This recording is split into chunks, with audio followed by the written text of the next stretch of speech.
We're filming. Good luck, Megan.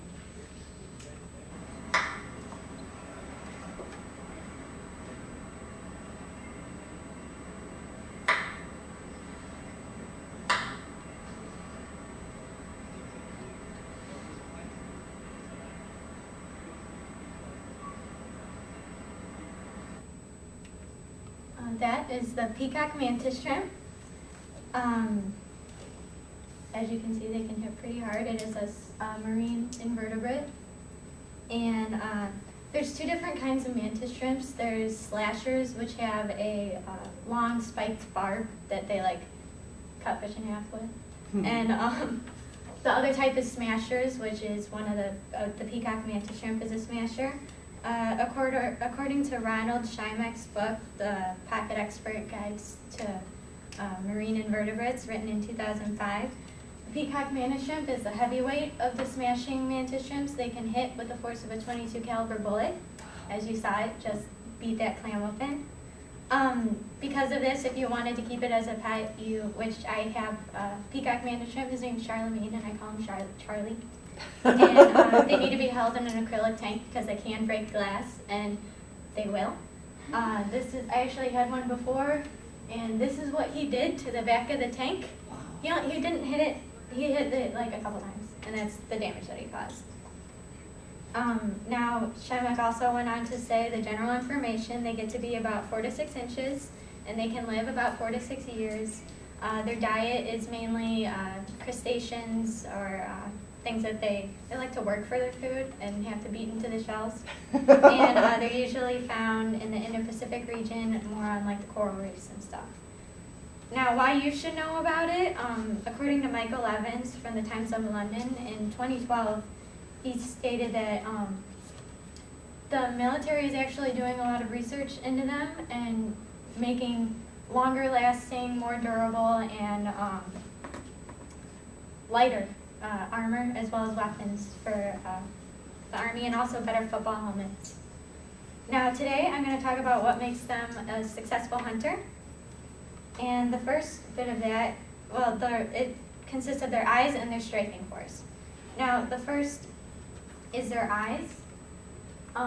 They're very characteristic for the mantis shrimp, and they can move independently of each other. And according to Les Kaufman from National Geographic in 2005, they can accept 16 different kinds of retinal cells. So essentially they can see the entire color spectrum from infrared to ultraviolet. And humans can only accept 4 kinds of retinal cells, so they have really intense eyesight. The entire surface is covered with tiny little domes. I don't know if you can kind of see it, but those are essentially all separate corneas that they can see out of. They actually see more with their eyes than their brain. And Les Kaufman went on to explain how in the coral reef they can actually see the fish hiding, because they're all very colorful, but they're hiding in such a colorful place, usually you can't see them, and they're hiding in plain sight, but they can pick them out and find them really easy. The second way that they hunt is their striking force. And the first bit of that is their clubs that they hit with. Jacqueline Kilmes from the Military Times described in June of 2012 the structure of them. It's the outside is a hard crystalline mineral cover, and which can somewhat expand. Underneath that is fibers that are there to really absorb the impact of all the hits that they endure.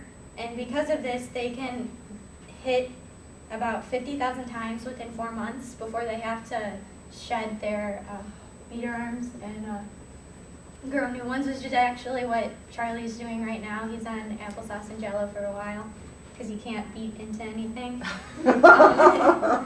But then underneath that is parallel fibers wrapped around the inner core, which is like tape wrapped around boxers' gloves or hands. And they also have, another aspect of it is that where that S is there is a muscle that they can lock, and they lock their hammer thing in until the muscle is completely contracted, and then they release it just like a gun when it's completely ready to go, and it hits with the force of a .22 caliber bullet. Now, according to Pete Spotts of Christian Science Monitor of June 2012, they have the fastest recorded strike in the animal kingdom. They can hit 45 miles per hour generally. I've seen as high as 50 miles per hour underwater, and with a 200-pound force. That actually creates a phenomenon called cavitation, which they, when filming them on a high-speed cameras, when they actually first noticed all of this, is that there's like this flash of light right before, and it's actually, it creates an intense low-pressure area right in front of the club. It actually boils water.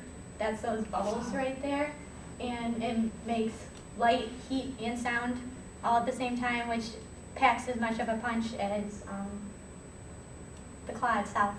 And they can also be used because boats have that problem with the propellers in the water and not lasting very long, so that's another reason that they can be used, because they've lasted this long with the cavitation, and it really does take a toll on things.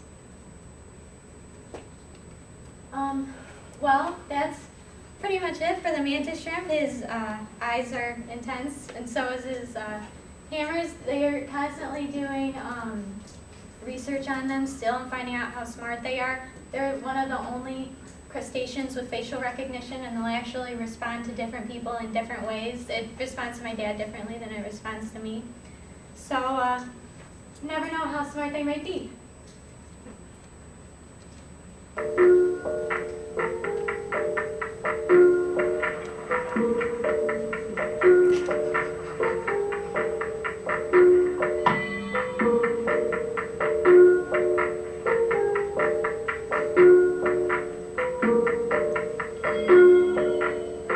Amazing mantis shrimps. And there'll be more fascinating animals in Wildlife on One next week.